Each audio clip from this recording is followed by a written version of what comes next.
To Nathan, my brother in Galilee, burn the previous letters, or keep them as a testament to how little I understood.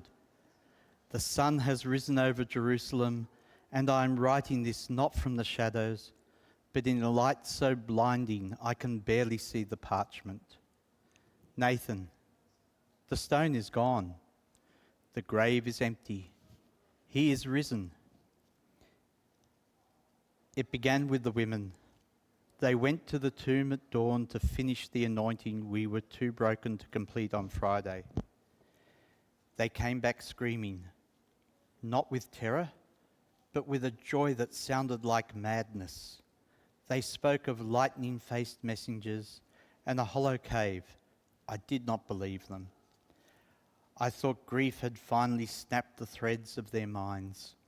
But Peter and John ran to see for themselves, and I followed, my lungs burning, my heart hammering against my ribs like a trapped bird. I saw it, Nathan. I stood in the mouth of that cold limestone chamber, and I saw the burial cloths lying there, collapsed like a discarded shell. There was no body, no smell of decay, only the scent of hyssop and a peace that defied the Roman seal. But then, and I can hardly find the words to ink this, he appeared. He did not come as a ghost or a dream.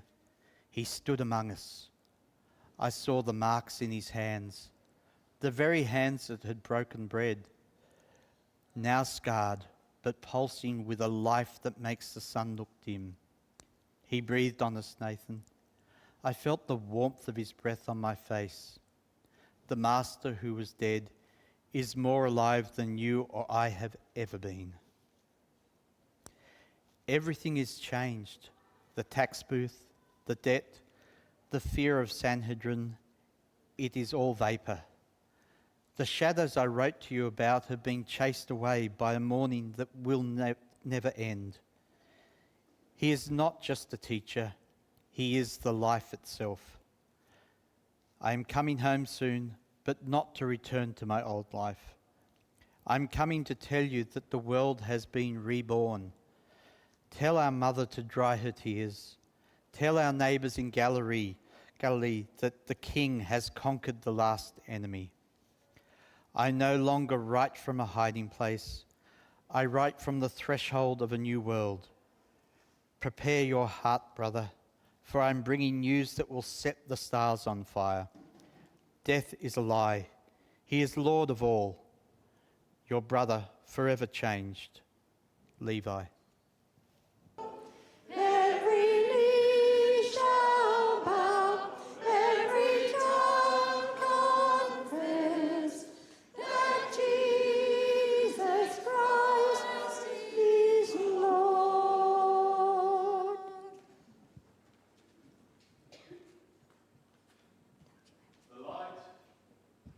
The light of Christ rises in glory, overcoming the darkness of sin and death.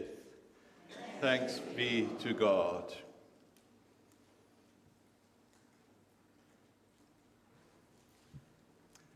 As more people come to worship on this Easter Sunday, it is my honor and my privilege to welcome you to worship. Those who have brought fresh flowers will have an opportunity to bring them to the communion table, to place them in the vases there. There's some vases over here and over here and over here. And while we bring our flowers to transform our worship space into a space of new life, we are going to sing 3 praise hymns together. The first one is, of course, Because He Lives. And that will be followed by Christ the Lord is risen today. And then we will end off with Victory in Jesus. Let us stand if you're able and let us sing. And if you've brought fresh flowers, do bring them to the table. And those who are bringing flowers into the building and place them there and there, this is the time to do it in.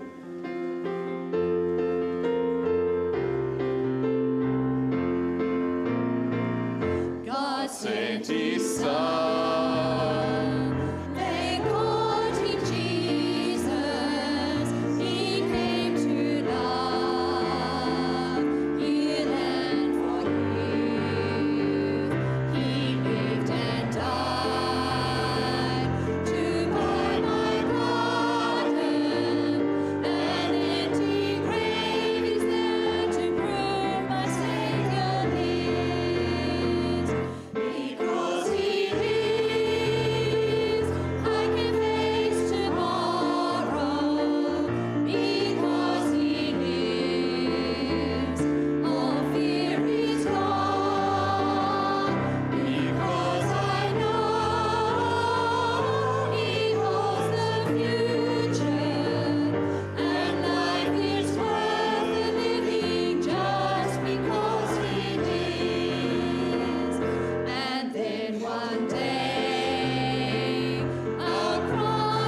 As Sunday morning was dawning, Mary Magdalene and the other Mary went to the tomb.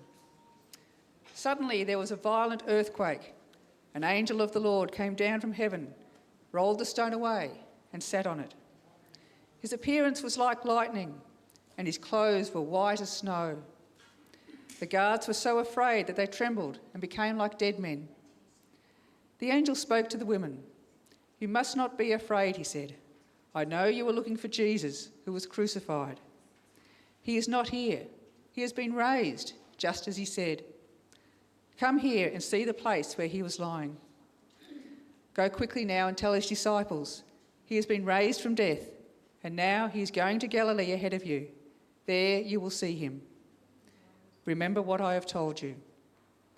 So they left the tomb in a hurry, afraid yet filled with joy, and ran to tell his disciples. Suddenly Jesus met them and said, "Peace be with you."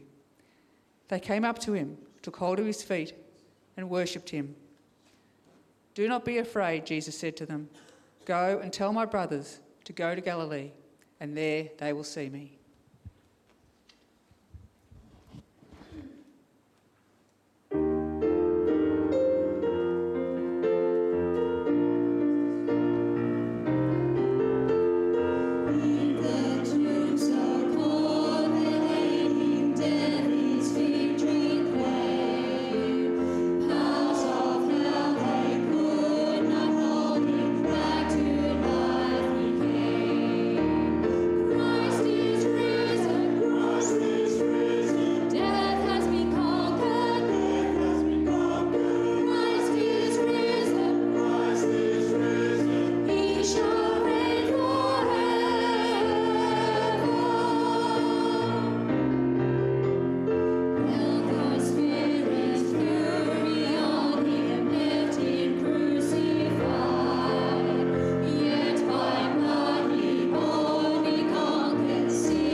It was late that Sunday evening, and the disciples were gathered together behind locked doors because they were afraid of the Jewish authorities. Then Jesus came and stood among them. "Peace be with you," he said. After saying this, he showed them his hands and his side. The disciples were filled with joy at seeing the Lord. Jesus said to them again, "Peace be with you. As the Father sent me, so I send you." Then he breathed on them and said, "Receive the Holy Spirit. If you forgive people's sins, they are forgiven. If you do not forgive them, they are not forgiven."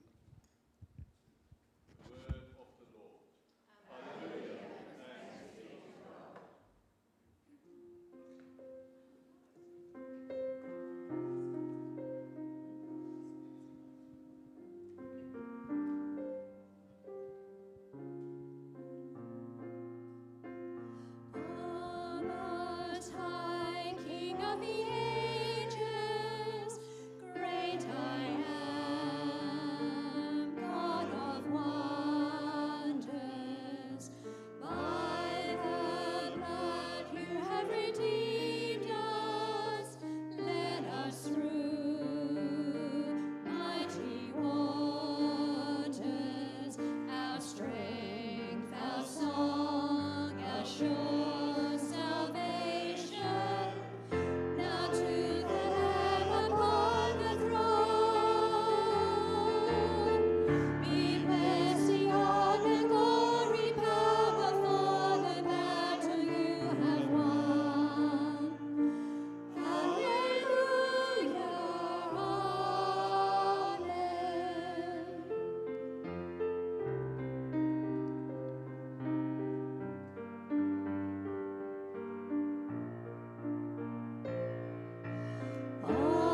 For those who have not been worshipping with us over the Easter weekend or have not been part of our congregation, we have followed some letters from Jerusalem written by imaginary people that lived in Jerusalem at the time of Jesus Christ. And through it all, we've invited everyone to participate, to use their imagination when it comes to these letters. But I don't want you to stop with your imagination at this very moment. I want you to be on a bit of a journey as we continue to use our imagination as we continue with our Easter message. And I want you to imagine the scene, the setting, not necessarily of the Easter Sunday, but of the Sabbath. What do you imagine happened there? What do you imagine? Where was Jesus Christ in that space? What do you imagine was happening with the followers of Jesus Christ? I want to read for us from Matthew 27, 62 to 66, that says the following. And this is what the religious leaders has done. This is what they were doing, and this is what the political leaders of the day was busy doing. The next day, which was a Sabbath, the chief priests and the Pharisees met with Pilate and said, "Sir, we remember that while that liar was still alive, he said, 'I will be raised to life 3 days later.' Give orders then for his tomb to be carefully guarded until the 3rd day, so that his disciples will not be able to go and steal the body and then tell the people that he has raised from death. This last lie would be even worse than the first one." "Take a guard," Pilate told them. "Go and make the tomb as secure as you can." So they left and made the tomb secure by putting a seal on the stone and leaving the guard on watch. This is what we need to imagine a little bit. What that conversation might have been like. What was their imagination? What was the Pharisees, Pilate, imagining will happen? Yes, they first and foremost, we see that they actually take the word of Christ and the words that he spoke somewhat seriously. They are expecting that something is going to happen. They are anticipating that something is going to happen. But because they could not believe that the words of Christ would be true, they still think that Christ is a liar. And therefore, they assume, expect, imagine that the disciples is going to come and steal the body of Christ and then tell the world that he has been raised to life. It is interesting to see that the enemies of Christ, those who crucified him, those who led to him to be crucified, they are the ones that is expecting something to happen, imagining something to happen. Now I want to invite you to imagine that you are that guard, needing to go and guard that tomb. I wonder what went through his mind. Here is a dead person, and I've been assigned to go and guard a dead person. Someone who has been confirmed dead, not just by the Pharisees, but by Pilate's own people. I now need to sit and watch, and the only thing that I need to do is make either sure that this person stays dead or make sure that no one comes and steals his body. Can you imagine the absurdity of that? Just in receiving that request to say that you now need to guard a tomb when there's so much other things going on? I want to pause a moment here. Because the reality is, our politicians are probably not far different than the politicians of the day. If you think about wasteful expenditure, this is it. Placing a guard to make sure a dead person stays dead, that no one comes and steals his body. Just imagine. But now we find what the real truth is. And it's interesting that those who are wanting to make sure that Jesus Christ stays in the grave, the ones that put the seal on the tomb, on that stone, the guard that was there to keep watch, they are the primary witnesses of Christ's resurrection. Because the tomb did not remain closed. And they saw that the tomb was opened. They saw that Christ was resurrected. If you continue to read in the Matthew Gospel, you will find that the chief priests and the religious leaders of the day bribed the guards to tell a different story. Does that sound familiar to our own narratives? That people get bribed to tell a different story? Just imagine. And now, they take the words of Christ seriously. Words that he spoke, that we find recorded in the Gospel of John, chapter 2, verse 19 to 21. Jesus answered, "Tear down this temple, and in 3 days I will build it again." "Are you going to build it again in 3 days?" they asked him. "It has taken 46 years to build this temple," but the temple Jesus was speaking about was his body. And Jesus elsewhere said in the Gospel of Matthew, as it is recorded in chapter 12, verse 40, "In the same way that Jonah spent 3 days and nights in the big fish, so the Son of Man will spend 3 days and nights in the depths of the earth." We know what was the imagination and the expectation from the religious leaders, the political leaders of the day. Go and guard the tomb to make sure that this person does not get out. What was the followers of Christ busy with? Did they have an expectation? Did they had this imagination that the words of Christ can actually be true? Did they expect the resurrection? The short answer is they did not. They did not expect the resurrection to happen. We find that the women prepared spices, ointment, to go and do what? To go and anoint the body of Jesus Christ. They went to the tomb, not expecting a risen Christ, but a dead one. They went to the grave, not imagining for one brief moment that the words of Christ can actually be true. His own followers could not comprehend that Christ can and will be risen from the grave. Could not comprehend that his words held truth.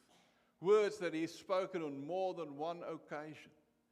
The Gospel of Luke records 3 times on the journey towards Jerusalem that Jesus Christ indicated that he will rise again after being put to death at the hands of sinners. The disciples, the women, the followers of Christ could not comprehend this. Mark 16, verse 1 to 2. After the Sabbath was over, Mary Magdalene, Mary the mother of James, and Salome brought spices to go and anoint the body of Jesus. Very early on Sunday morning, at sunrise, they went to the tomb. Now, we know what they saw. We know what is the reality. It's no longer imagination. It's no longer expectation. It is now the reality. And the reality is that Christ has risen from the grave. The reality is that the tomb is empty. The reality is that the stone has been rolled away. And all the things that those who crucified Christ testify to that fact. But then there's a bigger reality for you and for me, sitting in Harvey Bay and around surrounding areas. That this reality also means that Christ's words are indeed true. That Christ's words can be trusted and should be trusted and should be accepted. Because what he said did come true. He did say, I will be crucified. I will be put to death. I will suffer. And he did say that he will be raised back to life again. The reality is that our imagination and our expectation needs to change into reality. And this is probably the Easter challenge for you and for me today. When we consider the words of Christ, and we consider that they are true, that they are real, that they are also for us, then these words are also for you and for me. Words that we've heard on Thursday night. Then he took a cup, gave thanks to God, and gave it to them. Drink it, all of you, he said. This is my blood, which seals God's covenant, my blood poured out for many for the forgiveness of sins. If the words about Christ that he spoke about himself in the resurrection is true, then these words are also true for you and for me. That his blood was indeed poured out, that his body was indeed broken, so that you and I can find forgiveness in him. Then these words are also true. For God loved the world so much that he gave his only Son, so that everyone who believes in him may not die but have eternal life. For God did not send his Son into the world to be its judge, but to be its Savior. Jesus' words in conversation with Nicodemus from John chapter 3. Then those words are also true. And it means that God really loves you and me. That God really loves us enough to send his Son Jesus Christ. So that you and I can receive the gift of eternal life through faith. If the words that Christ spoke about his death and resurrection is a reality, then these words is a reality as well for you and for me. And we can know that God really, really loves us. And we can know that our sins really are forgiven. That is the reality that we need to live in. But it doesn't stop there. Those words of Christ is true. If his resurrection is taking his words out of imagination and expectation and into reality, then these words should also be reality in our lives. Words that we find in Matthew 7 verse 12. Do for others what you want them to do for you. This is the meaning of the law of Moses and of the teachings of the prophets. And also the words that we heard on Thursday evening when we gathered around the communion table and reflected on the night that Christ was arrested. And now I give you a new commandment. Love one another as I have loved you. So you must love one another. If you have love for one another, then everyone will know that you are my disciples. We cannot say that this reality is true and ignore the other reality of Christ's words for us. This Easter morning, when we celebrate the reality that his words are indeed true, then we need to be very serious with these words of Christ as well. The commandment that he gives us to love one another as he has loved us, to do unto others as we want them to do unto ourselves. And I know Easter 2026 is going to be a challenging Easter for us to put these words into practice, to put these words into reality.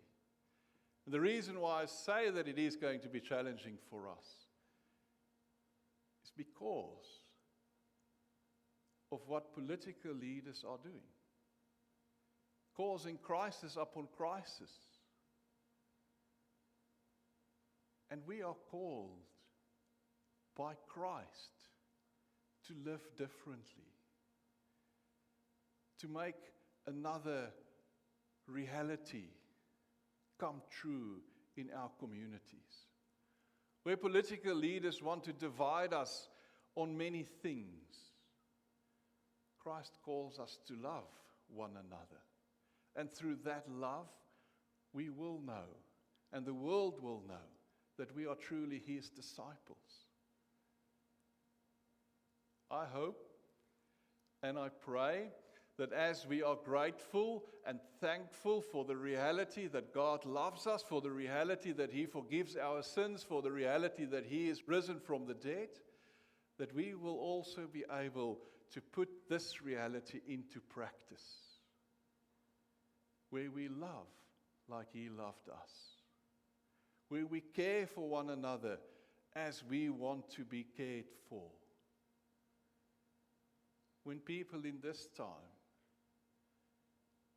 saying that we have a crisis, cannot afford food anymore, may we respond with this reality in mind, with this reality that we need to do unto others as Christ has done for us, that we need to do as Christ has loved us, that we need to put into practice what we want others to do for us in return. I hope and I pray that this Easter, that we will not just live in the reality of the risen Christ, but that we will make his kingdom a reality in the communities that we live in.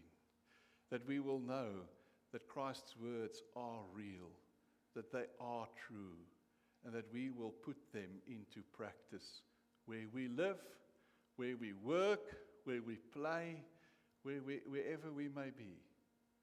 I hope and I pray that the reality of the risen Christ will also be the reality that we are the body of Christ here in Harvey Bay and beyond. May I pray for you. Heavenly Father, Lord Jesus Christ, Holy Spirit, as we come this morning to live in a new reality, to live in the reality of your Son's resurrection, to live in the reality that your Son's words are true. Lord, I pray that we will be able to make all Christ's words a reality in our lives, especially at this time where there is conflict, where political leaders are dividing us, even if they are not our own. And Lord, I pray that as we are thankful and sing praises of the reality of the risen Christ, that we will also have the courage to love like you have loved us. And I pray that we will have the courage to put your word into practice, so that the communities that we live in, through making your word a reality in our lives, can see, can testify that the body of Christ is indeed risen. Lord, we thank you for the sacrifice. We thank you for the forgiveness of sins. We thank you for the gift of eternal life. We thank you for all the blessings that you bestow upon us. And we thank you that you have given us your Holy Spirit to help us turn the words of Christ into a reality. In Jesus' name we pray. Amen. Indeed, if you believe that the words of Christ are true, if you believe that he was sent by God to die for us, to take our sin upon him, and if you believe that he has been raised to life again, I invite you to affirm your faith with the words of the Nicene Creed. And we will be singing those words this morning. If that is your faith, stand with me and let us affirm our faith.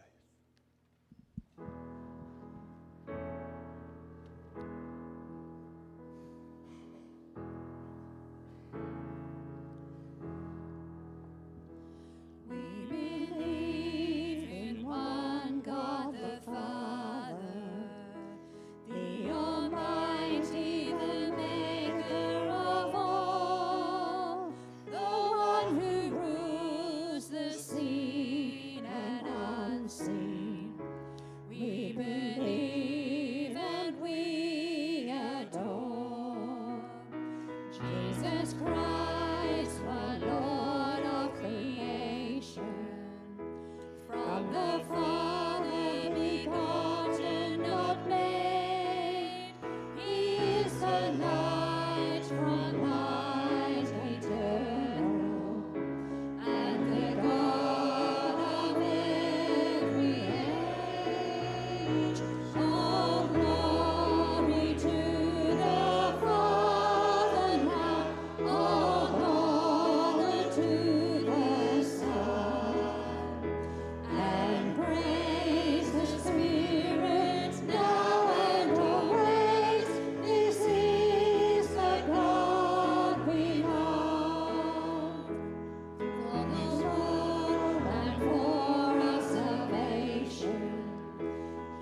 seated. It is in this time that we bring our offering to God, and as we bring our offering, we will also be singing the words of the Servant King.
Heavenly Father, as we bring this offering, we also bring ourselves in service to you and in service to our neighbors.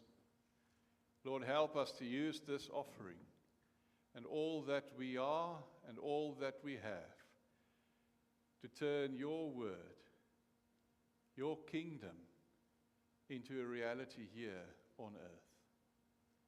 Bless us and bless this offering as we put it to use. In Jesus' name we pray.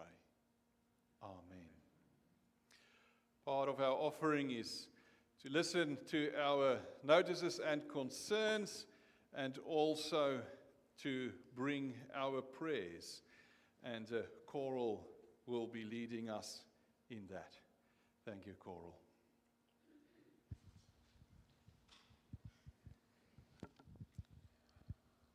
Good morning, everyone. And Easter greetings and Easter blessings to you here and to those folk who are watching online. Our UC, once again, lists ways we can all serve and be involved in the various activities of the church program. If you're not able to contribute in person, we can all include the items listed in the prayer points in our own personal prayer times. I encourage you also to include in your prayer time our Reverend Willem and Christy Marie, and I know that they would appreciate your prayers. We look forward to our market day on the 9th of May. You'll notice in UC that there's a call for volunteers for 2 of those stalls, for the plant stall and for the cake stall. Maybe you can help in those situations. Or maybe God is calling you to be involved in live streaming of our services, or being part of the group that's planning the celebration of the 40th anniversary of our worship centre. And other items to note, especially our church family luncheon next Saturday, the church council meeting, which this time will be held at Howard on the 19th of April, the grief and loss program that's starting on the 14th of April. And I'm quite sure the Howard people would love to see some of you at their market day on the 2nd of May. And I'll let you read and pray about the other items that are in our UC. We come to God with our prayer.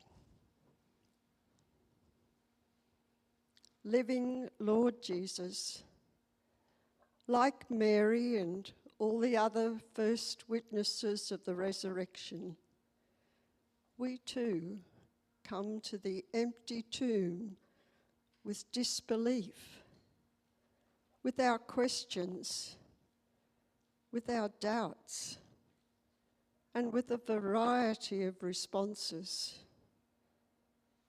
We hear the good news that Jesus is risen, but that wonderful news is not always evident in the way we live our lives. We so long to live and love as you want us to. Lord, as we come again to this day, to the empty tomb, and look inside, help us to remember that Jesus is both with you in your eternal kingdom and here with all who believe in him and worship him. Lord God, we pray that your resurrection power will surround, will embrace all those who struggle this day to find the peace you promised through the power of the Holy Spirit. We praise you that when all earth's stories are told of famine, of war, of disease, of suffering, that there is something else, another story, a story of a man, Jesus, who truly lived and loved and gave himself and died on a cross and was raised to new life out of the very grave itself. How different our lives are because of this. We praise you, Lord Jesus.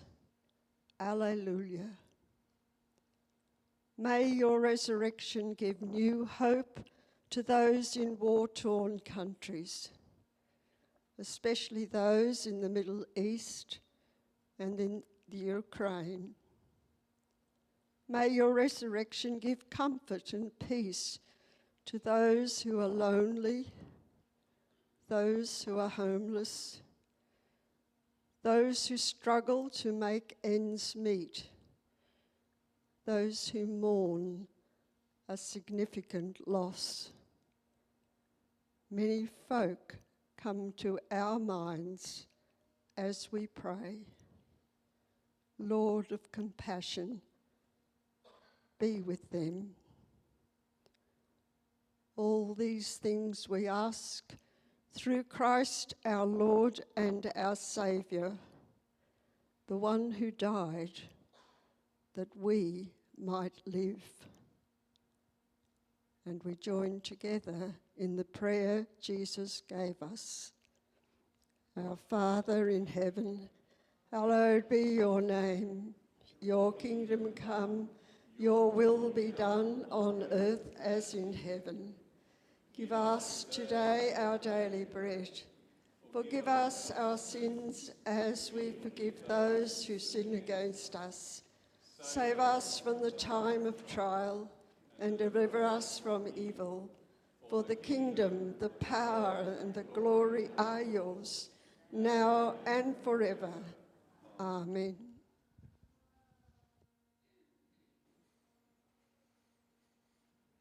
Thank you, Coral. For those who have not been able to be here on Thursday evening or Friday morning and feel that you have missed something, I can invite you to check out our YouTube page and find those services there that our live stream and technical team has been hard at work to make possible for us. And we also say thank you to all the musicians, all the readers, all the Bible readers, everyone that participated in our services over Easter weekend. And the service will indeed, after the blessing, continue when we have morning tea together. And I have it on good authority that there is some hot cross buns that we will be sharing in. There's some Easter eggs that will be handed out. And I'm not sure where the crosses are, but there will also be some crosses that you can take if you are willing to do so.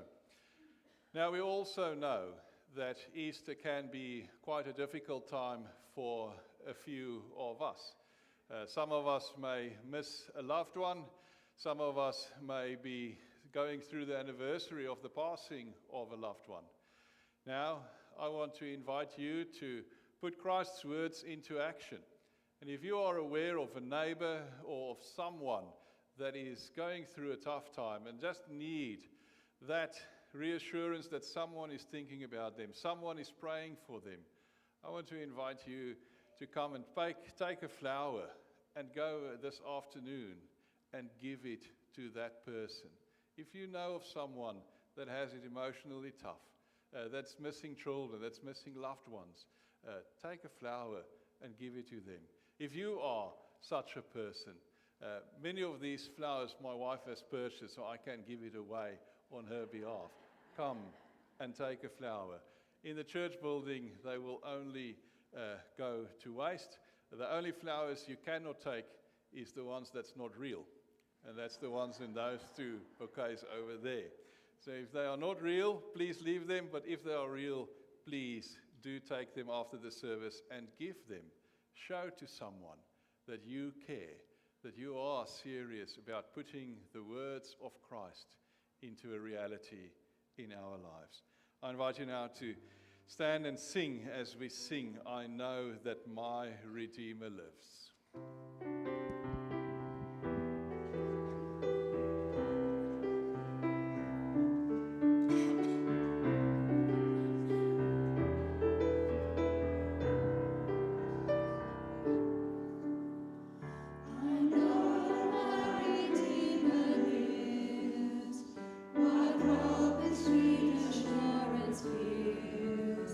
That he who gave his life for me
risen Christ, the love of God, and the fellowship of the Holy Spirit will be with you all.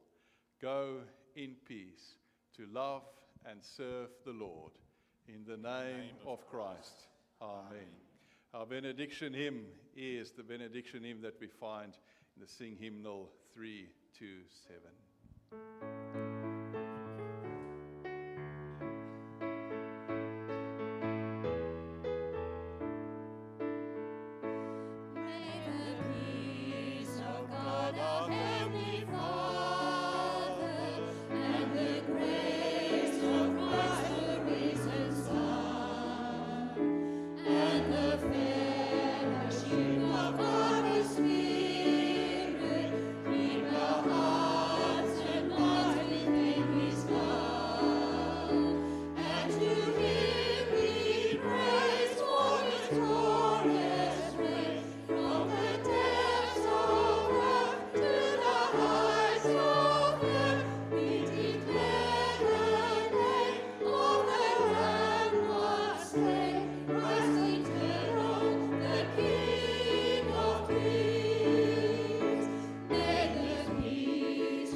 The